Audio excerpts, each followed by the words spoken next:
بسم اللہ الرحمن الرحیم۔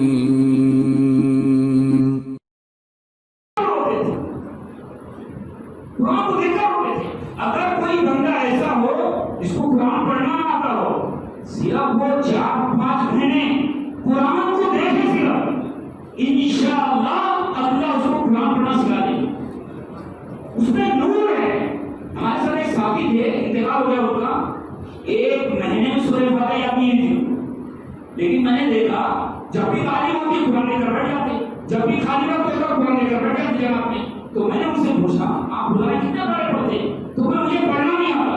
میں پھر کیا کرتے آپ؟ بولے قرآن کی آیت پڑھنے پھرتا ہوں، قرآن کی آیت پڑھنے پھرتا ہوں، اور یہ کہتا ہوں یہ بھی سچ ہے، یہ بھی سچ ہے، یہ بھی سچ ہے۔ پورے 4 مہینے سے نکالتی ہوں، ایک آیت پڑھنے پھر رہے، یہ بھی سچ ہے، یہ بھی سچ ہے، یہ بھی سچ ہے۔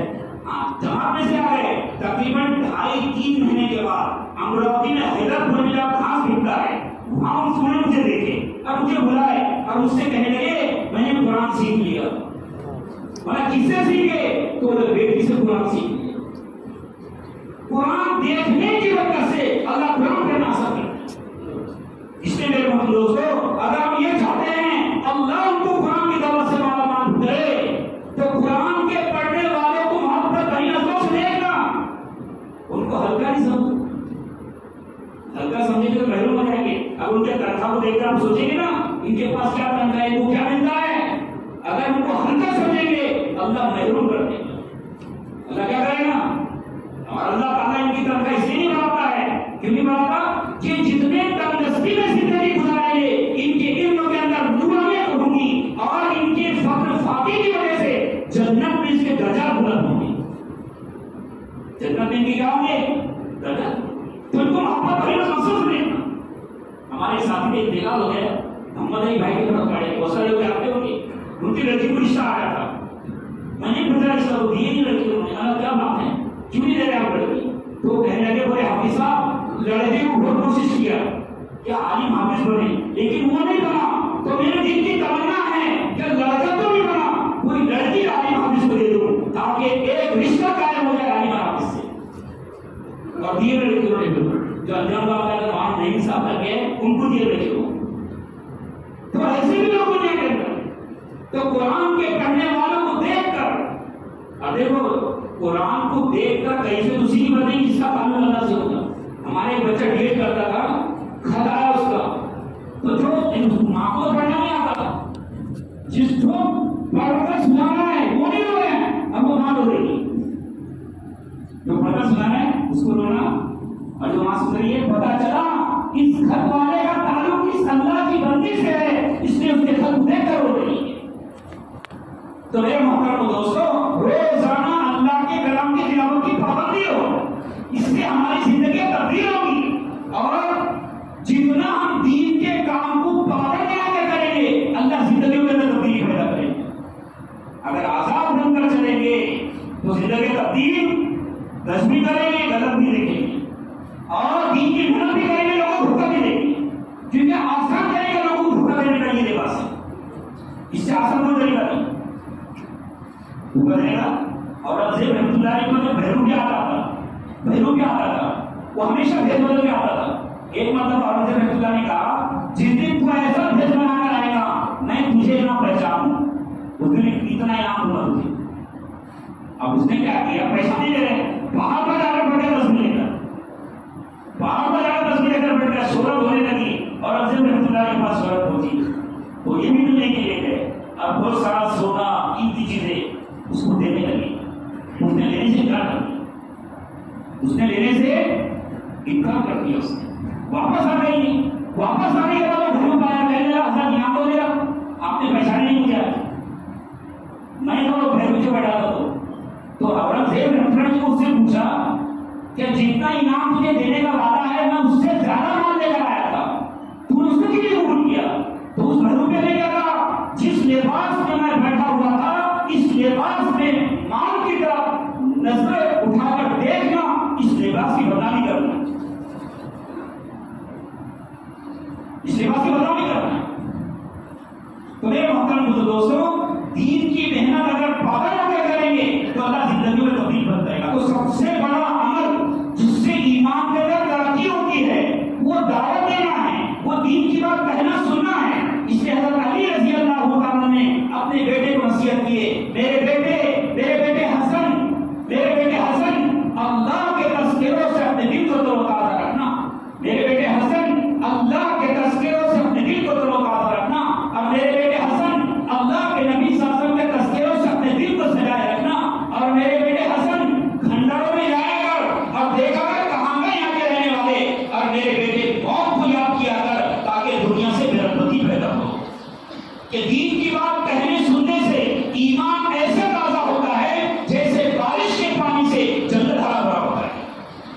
پانی ملنا بند ہو جائے تو اگر پانی ملنا بند ہو گیا تو جنت ختم ہو جاتا ہے. اسی طرح اگر ہم دین کی بات کہنا سننا چھوڑ دیں گے تو اندر سے ختم ہو جائیں گے.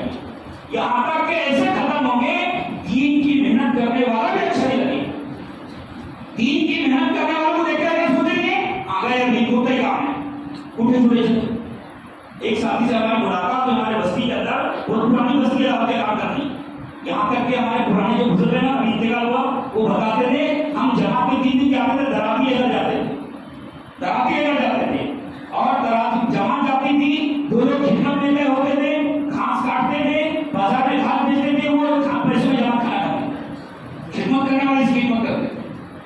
لیکن اتنی پرانی بستی ہونے کے بعد ایک ساتھی سے ملا ہوا ہے میں آپ کو بہت کم لگا تو مجھے لگا نہیں ہو میں نے کرشوا کیسے بستی میں آپ کو نہیں لگا تو میں نے اسے ایک بات پوچھا میں نے جماعت گشت میں آتی ہے آپ ان کو دیکھ کر یہ تو نہیں سوچتے ان کو ہوتا ہے کام لوگ نہیں جاتے تو ایک دم اس کے آنکھوں میں آنسو آ میں نے آپ نے دین کی محنت کرنے والا کو ہندا سمجھا ہے اس لیے میں نے آپ کو محروم کیا ہے. کیونکہ 3 گناہ ایسے ہیں جس کی وجہ سے آدمی دین کے تقاضوں سے محروم ہوتا ہے. کتنے ہیں؟ ایک یہ ہے کہ وہ دین کی محنت کرنے والوں کو دیکھ کر یہ سوچے ہوتا ہی کام ہے وہ بھیجوڑے چلے. دوسرا یہ ہے کہ وہ دین کی محنت کو ضرور نہیں سمجھ رہا ہے. دین کی محنت کو حضرت مولانا احتشام حسن رحمۃ اللہ نے لکھا ہے جو دین کی محنت کو ضروری نہ سمجھے اس نے نبیوں کے آنے کو ضروری نہیں سمجھا. اور تیسرا گناہ کہ میرے بغیر گھر کا کیسا ہوگا میرے بغیر دکان کا کیا ہوگا میرے بغیر انفلوئنسر کا کیا ہوگا. جو اپنے آپ کو یعنی یہ سمجھتا ہے میں وہ تو بچے کھا رہے ہیں میں وہ تو دکان چل رہی ہے یہ ایسی نحوست ہے اللہ خود سے محروم کر دیتا ہے. بلکہ یہ تو چیز کسی دین کی تحریک میں بھی نہیں ہونا چاہیے کہ یہ ہے تو یہ چل رہا ہے یہ ہے تو یہ چل رہا ہے. حضرت امام الحسن رحمۃ اللہ علیہ نے ایک مرتبہ بغلے والی مسجد میں سے ایسے لوگوں کی تشکیل کیے جو پورے مرکز کا نظام چلاتے تھے جو جماعت کو گروپ دیتے ہیں پورا نظام چلاتے. تو لوگوں نے کہا حضرت آپ ان کو لے جائیں اور کوئی ساتھ کے لیے لے جائیں تو حضرت حضرت امام الحسن رحمۃ اللہ علیہ فرما لگے لوگ یہ سمجھ رہے ہیں یہ کر رہا ہے اس لیے جمع میں جا رہا ہوں لوگ یہ سمجھ رہے یہ کر رہے ہیں. حضرت امام یوسف رحمۃ اللہ علیہ انتقال اور پونا والے تو حضرت امام صاحب نے مدد اعلان کیا کہ ہمارے ایک بہت پرانے ساتھی دنیا سے رخصت ہو چکے ہیں لیکن اگر آپ کو یہ کہے کہ مہاراشٹر کے کام کا کیا ہوگا اس نے شرک کیا ہے اس نے شرک کیا ہے. تو میرے محترم دوستو جتنی بھی دعوت دیں گے صحابہ کی صفت تھی وہ ہر جگہ جنت جہنم کے تذکرے کرتے. آج اللہ تعالیٰ کا احسان دیکھو دعوت کے کام کے اندر جو کام بتائے جا رہے ہیں ہم کو مسجد کی دعوت کی آبادی کی محنت اور گھر میں 5 اعمال کے ساتھ تعلیم تو گھر کے بچے کا ایمان بنے ورنہ ایسی چیزیں پیدا ہو رہی ہے. اور حضرت مولانا انعام الحسن رحمۃ اللہ علیہ فرماتے تھے گھر کا جو فرد دعوت سے دور ہوگا وہی فرد گھر میں بے دینی کے لائے ذریعہ بنے. اور فرمایا کرتے تھے گھر کا جو فرد دعوت سے دور ہوگا اس کو دین پر چلنے کی استقامت نہیں ملے.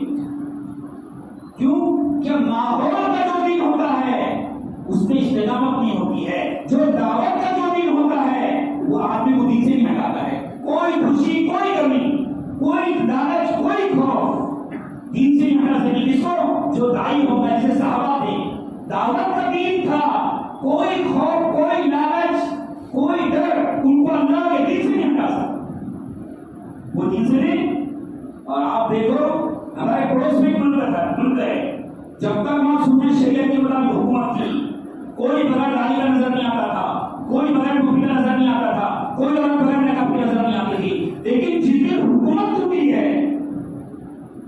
حکومت ٹوٹی ہے حجام کے دکان پر نمبر لگے ہوئے تھے داڑھی نکالنے والوں عورتوں نے نقاب اتار کر پھینکا ہے اور ٹھیکروں میں نمبر لگا رہے تھے فلم دیکھنے کیونکہ دعوت کا بھی نہیں تھا. یہ ہوا ہے ترکی کے اندر ایسی حکومت تھی کہ وہاں کی عورتوں کو ناخن نظر نہیں آتا کوئی ناخن نظر نہیں آتا تھا.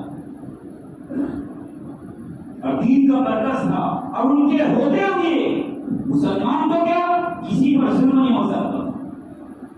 اس لیے کئی عیسائی ایسے تھے اور مذہب ایسے تھے جو ان کے ساتھ میں تھے انصاف کی وجہ سے.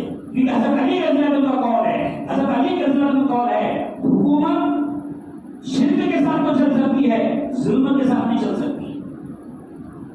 ظلم کے ساتھ تو سلطنت عثمانیہ جو تھی 3 زندگیوں کے اندر تھا، لیکن جس دن حکومت ٹوٹی ہے اس کے ٹوٹنے کو اس نے سلطنت عثمانی کے ٹوٹنے کو لوگ آزادی کا دن منا رہے ہیں،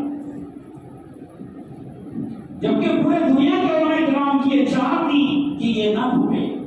یہاں تک کہ ہندوستان سے چلتا گیا تھا، اس کو جب کمزور پڑے ہندوستان سے چلا گیا تھا. حضرت مولانا قاسم نانوتوی رحمۃ اللہ علیہ نے اپنے بیوی کے پورے زیورات دیے تھے. جب وہ زیورات سونا وہاں پہنچا تھا نا، اس کے بدلے میں دارالدیوبند والے کو رومال دیے تھے اللہ کے نبی صلی اللہ علیہ وسلم، جو آج تک کے دارالدیوبند کے اندر موجود تھے. لیکن جب ٹوٹی ہے، اور کیسی ٹوٹی؟ آپس کی انتشار کی وجہ سے. سلطان عبدالحمید رحمۃ اللہ علیہ کا دور تھا، کچھ لوگ آئے اور یہ کہا یہودی، انہوں نے کہا ہم کو فلسطین میں رہنے کی جگہ دو، اور رشوت میں بہت مانگ آئے دینے کے لیے. تو سلطان، حالانکہ وہ کمزوری کا وقت تھا ان کا، سلطان عبدالحمید رحمۃ اللہ نے کہا تم تو رہنے کی بات کر رہے ہو، اگر تم مجھ سے یہ کہو ہم بیت المقدس کا ایک ٹوکرا مٹی اٹھا کر نکل جائیں گے، اس کے بدلے میں ایک ٹوکرا سونا دیں گے، میں اس کے لیے تیار نہیں ہوں. کیونکہ حضرت عمر رضی اللہ نے یہ لکھ کر رکھے تھے کہ اس علاقے میں یہودی آ تو سکتا ہے، بس نہیں سکتا ہے، بس نہیں سکتا ہے. تو کم جمع نہیں ان کا ہوئی. تو کیا کیے؟ الگ الگ جگہ سے مسلمانوں کو کھڑے کیے کہ تم ان کے تعلق پر کیوں کر رہے ہو، اپنا کرو، تم بھی تو دین کا کام کر سکتے ہو، یہ بھی تو دین کا کام ہے. یعنی دین کی لاگت بتا کر توڑ پیدا کی ہے، اور ایسا زہر بنا ہے کہ حرم شریف کا بھی کام نہیں کیا ان لوگوں نے. سلطنت عثمانی کی فوج کو حدود حرم میں سیدھا کر دیا، حدود حرم میں سیدھا کر دیا. اور ایک آدمی جو آتا ترک تھا، جو چیف تھا سلطنت عثمانیہ میں فوج کا، وہ بچپن سے ان کے پاس میں پلا تھا، لیکن تھا دوسرا، اس نے بغاوت کر دیا. بغاوت سے بغاوت کیا. بغاوت کرنے کے بعد سب سے پہلے کہ جب ٹوٹ گئی حکومت، پورے لوگوں کو گرفتار کر لیا گیا. 2 چیزیں رکھی گئی، یا تو جیل یا تم کو پتہ ہو جاؤ. تم کو پتہ چلے گئے وہ لوگ. تو پورا کیا کیا سب سے بڑا کام اس نے آتاتورک نے کیا کیا؟ پورے ترکی کے علماء کرام کو جمع کیا، پورے ترکی کے علماء کرام کو جمع کیا، اور سب سے کہا ہنسی لے جانے، اور بھری جہاز میں بٹھایا، اور سمندر میں لے جا کے سب کو شہید کر دیا. پھر ایسے قانون بنائے، ترکی میں اذان، ترکی میں نماز، ترکی میں اذان، ترکی میں. اس کو خطرہ کس سے تھا؟ علماء کرام سے. ترکی سے واپس آئے نا دلی مرکز کے اندر، تو وہاں سے تو جب آئے تو مایوسی تھی، لیکن جب مرکز کے اندر پہنچے تو بہت دل خوش ہوا کہ علماء کرام کی دوسرے سال کی 3 جماعتیں موجود تھیں وہاں، اور اس میں اصل امام لوگ اس کے نتیجے میں جمع ہوتے ہیں. تو میرے دل کے اندر اللہ نے بات ڈالا کہ انشاءاللہ انقلاب آنے والا ہے. علماء کرام قربانیاں دے رہے ہیں، اللہ ان کی قربانیوں کی برکت سے انقلاب پیدا کرے. تو میرے محترم دوستوں، جب حکومت ٹوٹی ہے وہ زندگیاں خالی ہو گئی. آج ایسی خالی ہے زندگیاں کہ آپ ملک کے اندر گھومیں گے آپ کو لگے گا نہیں کہ مسلمانوں کا ملک ہے. یہاں تک کہ رمضان استنبول کے اندر تھے، جس کو قسطنطنیہ دنیا بولتے ہیں. رمضان میں استنبول میں تھے، مرکز کی مسجد کے علاوہ کسی مسجد میں احتکاف کرنے والا بھی کوئی نہیں تھا. آخری اشرے کا احتکاف نہیں. صرف 2 مسجدیں ایسی ملی جس میں تراویح میں پورا قرآن پڑھایا جا رہا تھا. ایک مرکز کی مسجد تھی اور ایک شہر میں مسجد تھی، باقی پاؤں بارے میں پوری طرح. اور اتنی فائد تراویح میں زندگی ملے گا کہ ایک جگہ تراویح پڑھے سورہ بینہ بن سکے نا، سورہ بینہ کر لیا پوری لذیذ 8 رکعت تراویح پڑھایا بندے.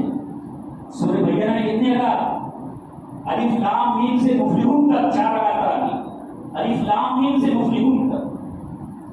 تو زندگیاں ویران ہیں. اس نے قاضی ثناء اللہ پانی پتی رحمۃ اللہ نے لکھا ہے تفسیر مظاہر میں، قوم کے گمراہی کا سب سے بڑا سبب، قوم کے گمراہی کا سب سے بڑا سبب ان کے حکم کو چھوڑنا. محنت چھوڑ دو، گمراہی بھلا ہے. اور جو کرے گا وہ بھرے گا، جو کرے گا وہ بھرے گا، جس کا ہاتھ ٹوٹے گا اس کے گلے میں لٹے گا. اس امت کی یہ سوچ ہی جرم ہے. آپ ایک